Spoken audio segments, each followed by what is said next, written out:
देखिए जी, अब हम थर्ड केस कर रहे हैं बच्चों इसका, endorse the bill in favour of a creditor. That means जो ड्रॉअर है उसने बिल एंडोर्स कर दिया क्रेडिटर के फेवर में, और फिर बिल क्या हो गया, डिसऑनर। तो हमें बच्चे अपनी 3 बुक्स बना लेते हैं। ये हम कर लेते हैं जी ए, यानी कि और ब्रैकेट में लिख देते हैं, ए को हम ले लेते हैं, ये ड्रॉअर है। बी, ये हो गया हमारा ड्रॉई।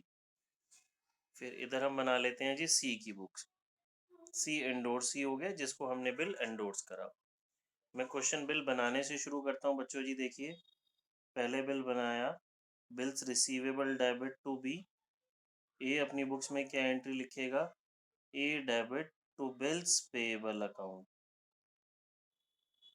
अब ड्यू डेट से पहले ए ये बिल एंडोर्स कर देता है जी सी को। तो एंडोर्समेंट की एंट्री बताएंगे बच्चे, हमने सीखी हुई है।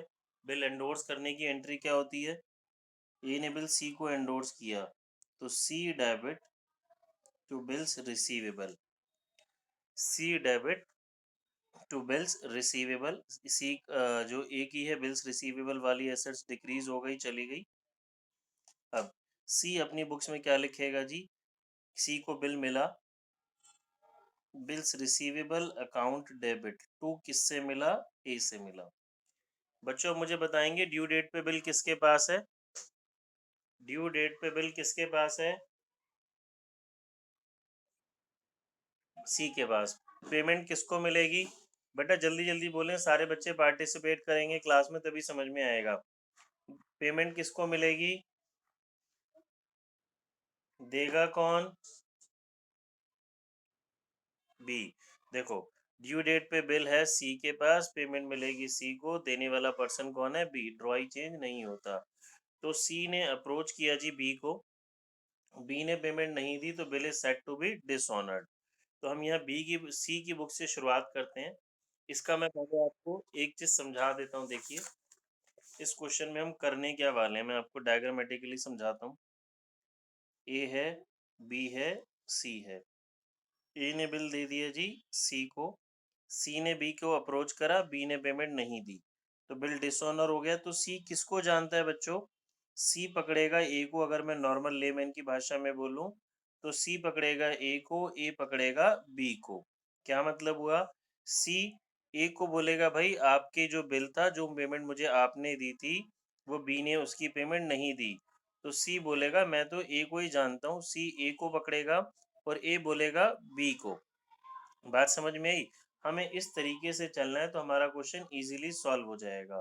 फिर आगे बढ़ने से पहले एक चीज और समझाता हूँ बच्चे। नोटिंग चार्जेस कौन देता है, ड्यू डेट पे जिसके पास बिल होता है उसकी पॉकेट से जाते हैं। तो इस क्वेश्चन में ड्यू डेट पे बिल किसके पास था, जल्दी से बताओ, जल्दी बताओ बेटा, ड्यू डेट पे बिल किसके पास था, सी के पास।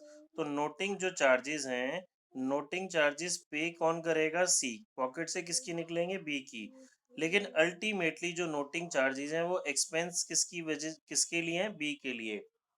क्योंकि सी को वो क्यों पे करने पड़े, क्योंकि बी ने टाइमली पेमेंट नहीं की। नोटिंग चार्जेस सी की पॉकेट से निकलेंगे, सी वो क्लेम करेगा ए से, ए वो चार्जेस क्लेम करेगा बी से। ठीक है, देखो अब इसको हम एंट्री की फॉर्म में लिखते हैं। ये बिल की मेरी एंट्री हो गई जी, यहाँ पे बिल मिला सी को। अब ड्यू डेट्स पे सी ने अप्रोच करा बी को, बी ने पेमेंट नहीं दी, तो bill is set to be dishonoured.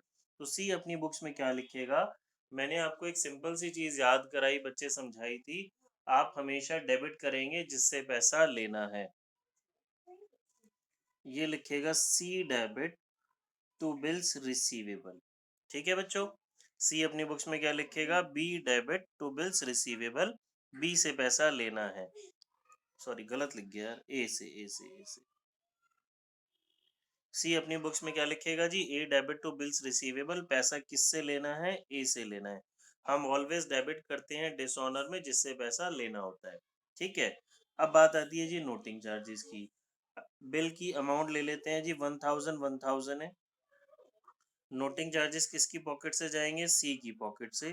तो ये यहाँ पे लिख देगा जी टू कैश अकाउंट। अगर नोटिंग चार्जेस होंगे तो एंट्री करेंगे बच्चों, अदरवाइज नहीं। 10, तो ये ए से कितने पैसे क्लेम करेगा, 1010। ठीक है, अब समझेंगे, ए की बुक्स में आ जाते हैं। ए क्या लिखेगा जी, ए को किससे पैसे लेने हैं, बी से, देने किसको पड़ेंगे, सी को। तो हमने क्या देखा, डिसऑनर में ऑलवेज डेबिट करना जिससे पैसे लेने हैं। तो ए को किससे पैसे लेने हैं, बी से, बी से पैसे लेने हैं, सी को पैसे देने हैं। ये हमारी कौन सी एंट्री की बात हो रही है बच्चों जी, डिसऑनर की एंट्री की ये बात हो रही है। ये नोटिंग चार्जेस इंक्लूड करके इसकी बुक्स में अमाउंट आएगा। ये आएगा अमाउंट ऑफ बिल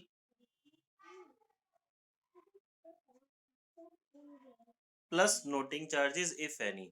अगर नोटिंग चार्जेस नहीं होंगे बच्चों जी, तो ये यहाँ पे कैश नहीं आएगा, यहाँ पे 1000 1000 हो जाएगा।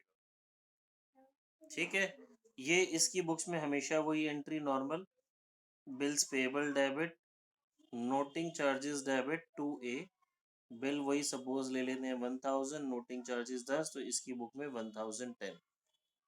देखो बच्चों, बात समझ में आई।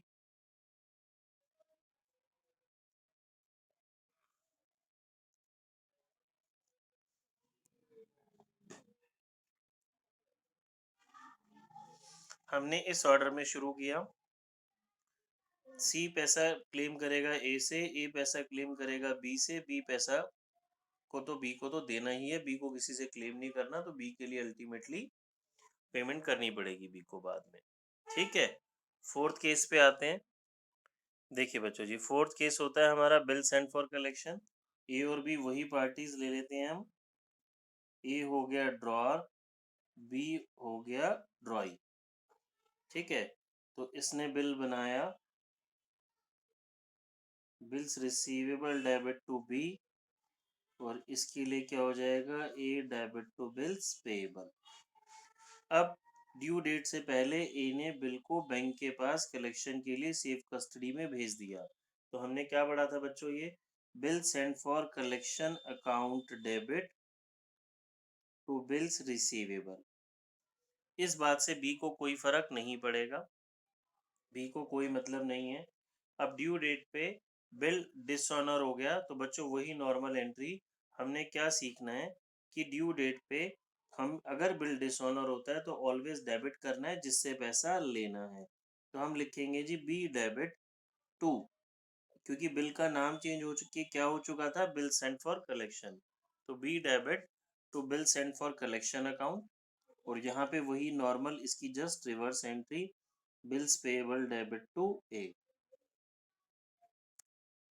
ठीक है, अब अगर बात आ जाती है जी हमारी नोटिंग चार्जेस की, तो नोटिंग चार्जेस किसकी पॉकेट से निकलेंगे, बैंक की पॉकेट से। लेकिन मतलब बैंक की पॉकेट से मतलब हमारे बैंक से, और हमें ही बियर करने हैं वो। तो यहीं पे आ जाएगा जी टू बैंक अकाउंट, क्योंकि बिल बैंक के पास सेफ कस्टडी में रखा था। अगर नोटिंग चार्जेस होंगे तो सपोज वही 1000 रुपीज का हम ले लेते हैं, 10 ये, तो ये कितना हो गया 1010, और यहाँ पे नोटिंग चार्जेस डेबिट 1000 10 1010। ठीक है,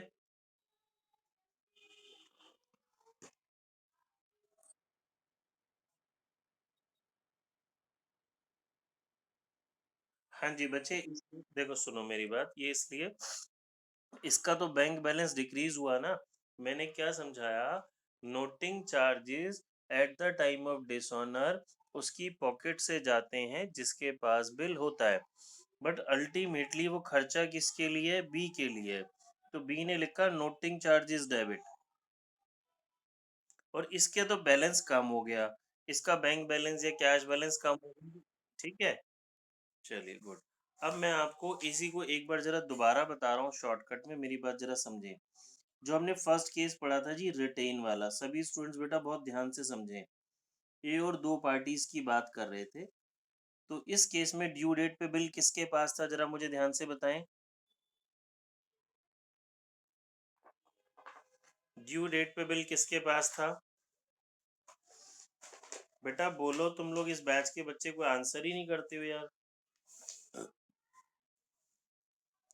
ड्यू डेट पे बिल किसके पास था,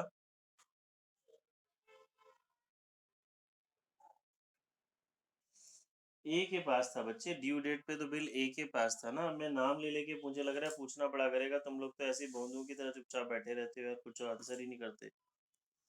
ड्यू डेट पे बिल किसके पास था? ए के पास।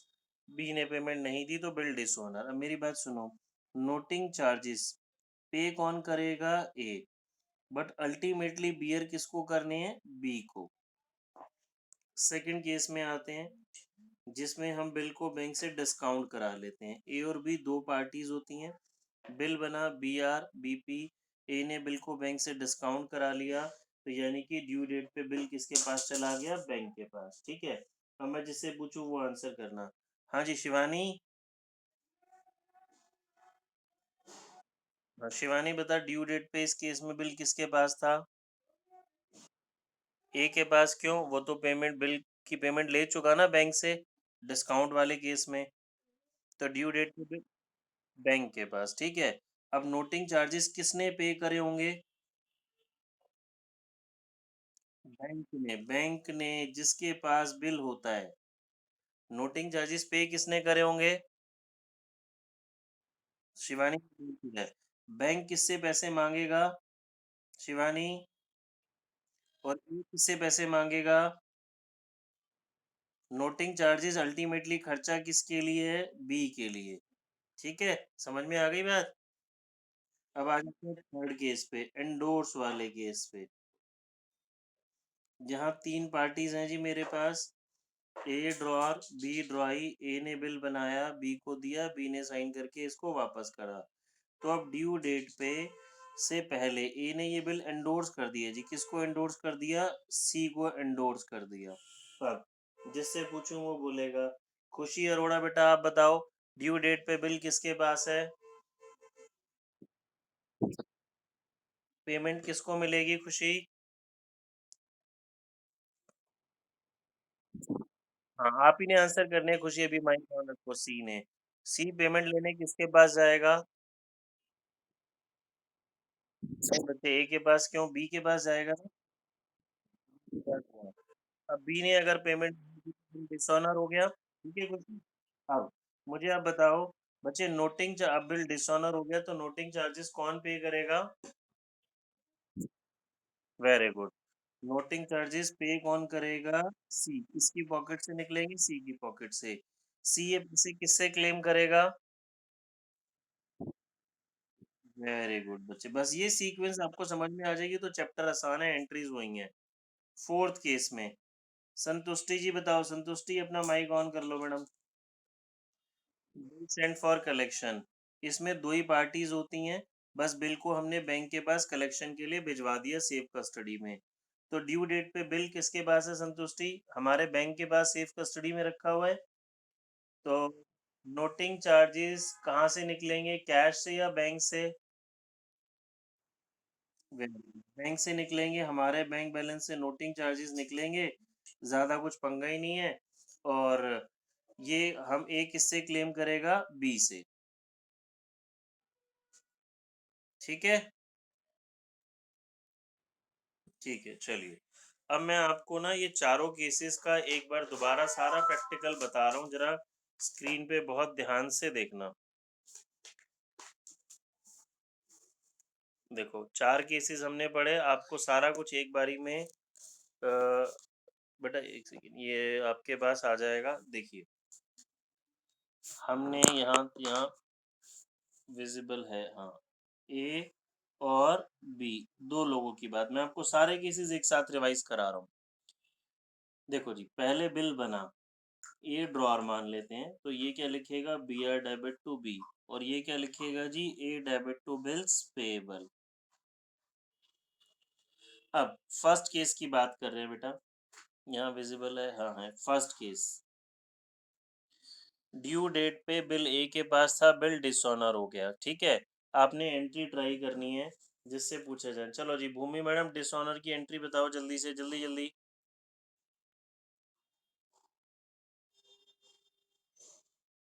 भूमि माइक ऑन करो बच्चे अपना, जल्दी से आंसर करो। ये डिसऑनर की एंट्री बताओ। ये अपनी बुक्स में डिसऑनर की एंट्री क्या लिखेगा? फर्स्ट केस है, यानी कि retain the bill till maturity.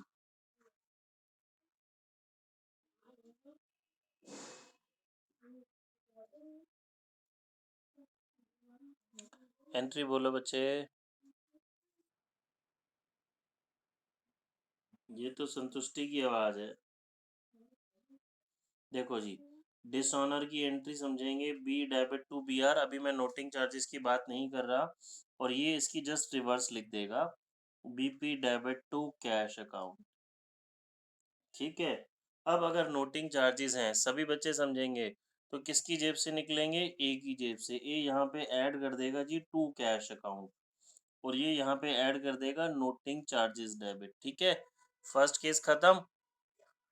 Second case में आ रहे हैं।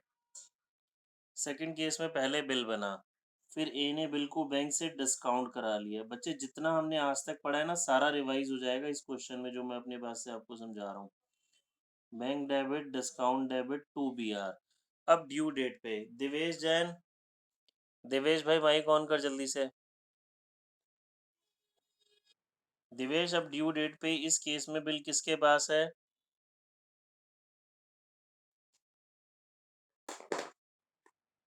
हाँ, बैंक के पास। तो बैंक की तो हमें एंट्री करनी नहीं, तो नोटिंग चार्जेस किसकी जेब से जाएंगे? जी बिल्कुल ठीक, बैंक की जेब से। और डिसऑनर में हम ऑलवेज किसको डेबिट करते हैं? जिससे वैसा लेना होता है। तो ये अपनी बुक्स में डिसऑनर की क्या एंट्री लिखेगा दिवेश? हाँ जी बिल्कुल ठीक, बी से पैसा लेना है, बैंक को पैसा देना है। अब अगर नोटिंग चार्जेस होंगे, तो इसमें इंक्लूड हो जाएंगे बच्चे, अलग से टू कैश शब्द नहीं आएगा, क्योंकि वो चार्जेस बैंक की पॉकेट से निकले हैं, इसमें इंक्लूड हो जाएगा। और बी की बुक्स में यही एंट्री आएगी, बी की बुक्स में तो यही एंट्री है। ठीक है जी। इसमें अब आपके पास आ गया amount of bill plus noting charges. Third case में आ जाते हैं जी। थर्ड केस में क्या हुआ? पहले बिल बना, फिर इस बिल को हमने एंडोर्स कर दिया। एंडोर्स कर दिया तो C debit to bills receivable, यहाँ सी बना देते हैं जी। सी को बिल मिला, तो सी ने क्या लिखा? बी आर डेबिट टू, किससे मिला जी? ए से मिला। अब ड्यू डेट पे किसकी टर्न नहीं आई? निष्ठा। निष्ठा माइक ऑन करो बच्चे जल्दी से। निष्ठा, ड्यू डेट पे बिल किसके पास है थर्ड केस में?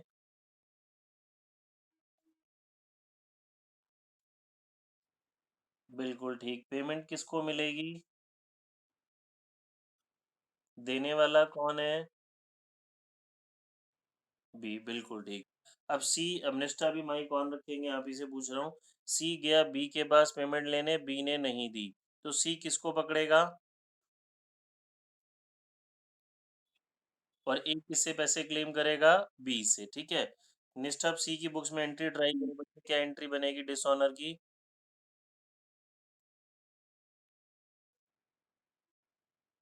Very good. हम हमेशा किसको डेबिट करते हैं? जिससे पैसा लेना है। बेटा सभी बच्चे समझेंगे, सी को पेमेंट किससे लेनी है? ए से। और ए अपनी बुक्स में क्या लिखेगा निष्ठा? ए को किससे पैसा लेना है? नहीं, हाँ, B debit to C, very good. B से पैसा लेना है, सी को पैसा देना है। ठीक है। इसकी बुक्स में तो यही रहनी है जी। अब आ जाओ नोटिंग चार्जेस पे। तो नोटिंग चार्जेस मैं क्या समझा रहा हूँ बार बार, किसकी पॉकेट से निकलेंगे? जिसके पास ड्यू डेट पे बिल है। तो बिल किसके पास है भाई? सी के पास। तो यहाँ पे हम लिख देंगे to cash account. Suppose bill 1010 ये, तो ए से ले रहे हैं 1010। और ये क्या लिखेगा? बी टू सी का क्या मतलब हो गया? बी से 1010 लेने हैं, सी को 1010 देने हैं। और बी की बुक्स में यही एंट्री। बेटा समझ में आ गया? इससे सभी को आई थिंक कुछ और फायदा हुआ होगा ज्यादा। तो इसके केस से हमने एक बात और क्या समझी, फोर्थ नहीं करा रहा मैं अभी इसमें, फोर्थ तो अभी अभी हमने कराई है, कि जो ड्रॉई होता है, ड्रॉई की बुक्स में तो एंट्री डिसऑनर की हमेशा सेम ही रहनी है, जस्ट इसकी रिवर्स। इसकी रिवर्स एंट्री होनी है, नोटिंग चार्जेस होगा तो उसको डेबिट कर देंगे। ठीक है। फिर आप देखिए डिसऑनर की सभी एंट्रीज में बच्चे, पहले केस में बी आर क्रेडिट है, दूसरे में बैंक क्रेडिट, तीसरे में सी क्रेडिट, और चौथे में bill sent for collection credit है। डेबिट हमेशा बी होगा। बी का मतलब है यहाँ पे जिससे पैसा लेना है। ठीक है। आई होप बेटा बात सभी को समझ में आ गई होगी। किसी को कोई डाउट है तो पूछो जरा इसमें। देखिए बच्चों, अब हम बुक से क्वेश्चन नंबर 13 कर रहे हैं। जो हमने केसेस सीखे हैं उनकी प्रैक्टिस करते हैं। Ram draw a bill for ₹2000 on Sham on 15 September 18 for 3 months. Ram ने एक बिल ड्रॉ करा है जी शाम पे 15 सितंबर 13 को 3 मंथ्स के लिए। मैच्योरिटी पे Sham failed to honour the bill. Sham ने बिल को ऑनर नहीं किया, यानी कि बिल की पेमेंट नहीं हुई। दोनों की बुक्स में एंट्री करनी है। देखिए, कोई भी नोटिंग चार्जेस की बात नहीं कर रहा तो उसकी एंट्री नहीं होगी। सेल की बात नहीं कर रहा तो उसकी एंट्री भी नहीं होगी। करेंगे बच्चे सभी स्टूडेंट्स, सभी से होना चाहिए। देखो, विद डेट करते हैं हम 2018 सितंबर 15। इसने बिल बनाया जी, सीधा बिल की बात हो रही है। तो ये क्या लिखेगा, बी आर डेबिट टू शाम 2000 और ये क्या लिखेगा जी, Ram debit to bills payable. ठीक है। फिर ड्यू डेट पे बिल डिसऑनर। तो जी ड्यू डेट जरा मुझे बताओ बच्चों, कितनी आएगी ड्यू डेट इस क्वेश्चन में?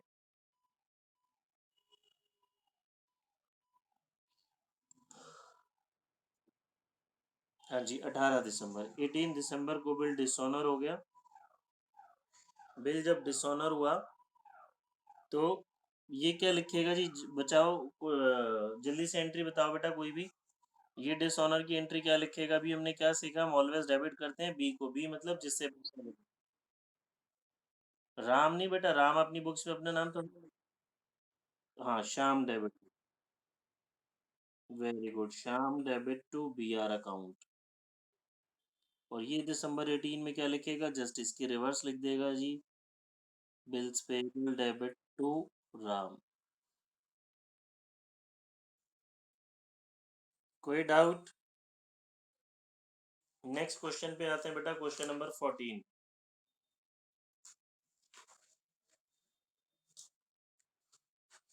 क्वेश्चन नंबर 14 देखिए, ये वाला है question number 14। On 20th March 19, Naresh sold goods to Kailash to the value of 1250, taking a bill at 3 months for the amount। Bill बना जी 3 मंथ्स के लिए, 20th मार्च को बना। ऑन मैच्योरिटी बिल क्या हो गया जी, dishonour. Naresh paid 10 as noting charges. ये आ गए जी नोटिंग चार्जेस। 1 जुलाई को कैलाश ने अपना अकाउंट क्लियर करा बाय पेइंग 1260। इस क्वेश्चन में बच्चों ड्रॉर कौन है, जरा मुझे बताएंगे, ड्रॉर कौन है?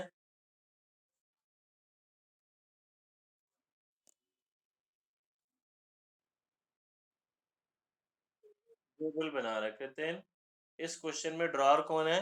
नरेश, जो बिल बना रहा है, जो सेल्स कर रहा है। और ड्रॉई कौन है? कैलाश। चलिए जी,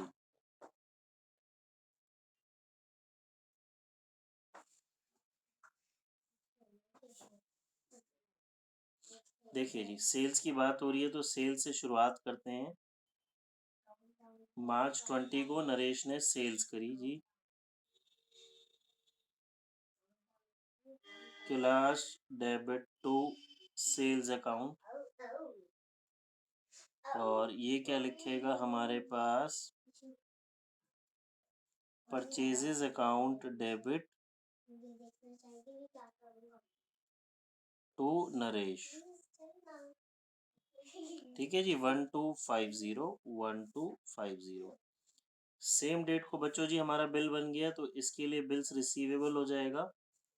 bills receivable account debit to Kailash. और इसके लिए क्या हो जाएगा जी, Naresh debit to bills payable. ठीक है। अब वो कह रहा है जी मेच्योरिटी पे बिल डिसऑनर हो गया, 10 रुपए नोटिंग चार्जेस है। बच्चों मेच्योरिटी डेट बताओ जरा क्या होगी, मेच्योरिटी डेट बताएं।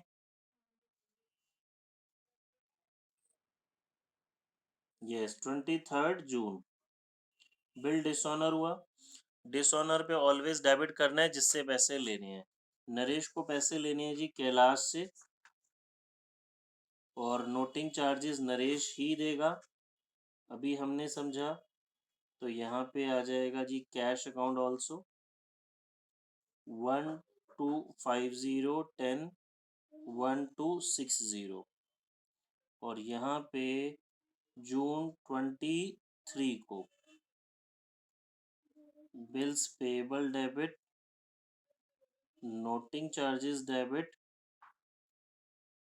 To Naresh, bill noting charges total 1260। देखो जी, हमने यहीं तक सीखा था। पहले तो जो अपने केसेस सीखे, क्वेश्चन जनरली यहीं खत्म हो जाता है, बट अगर आगे कुछ क्वेश्चन कह रहा है तो हम उसकी बात सुनेंगे, उसमें कुछ मुश्किल नहीं है। देखिए, अब पेमेंट तो अल्टीमेटली कैलाश को देनी है ना, तो यहाँ क्या लिखा है, कैलाश 1 जुलाई को अपना अकाउंट क्लियर कर लेता है जी, 1260 पे कर देता है। नरेश उसके ऊपर कुछ लीगल एक्शन लेना चाहता है, तो कैलाश कहता है जी वेट करिए आप प्लीज, हम आपको सारा अमाउंट पे कर रहे हैं। तो नाउ 1 जुलाई को कैलाश उसको चेक से 1260 दे देता है जी। चेक लिखा है? नहीं, चेक नहीं लिखा। जस्ट 1 जुलाई को कैलाश ने अपना अकाउंट क्लियर कर लिया, उसको 1260 ही देने थे इंक्लूडिंग नोटिंग चार्जेस, तो इसको पेमेंट मिल गई। Cash account debit to Kailash account. बेटा क्योंकि बिल डिसऑनर हो गया तो यहाँ पे बी आर या बीपी वर्ड यूज नहीं होगा। यहाँ पे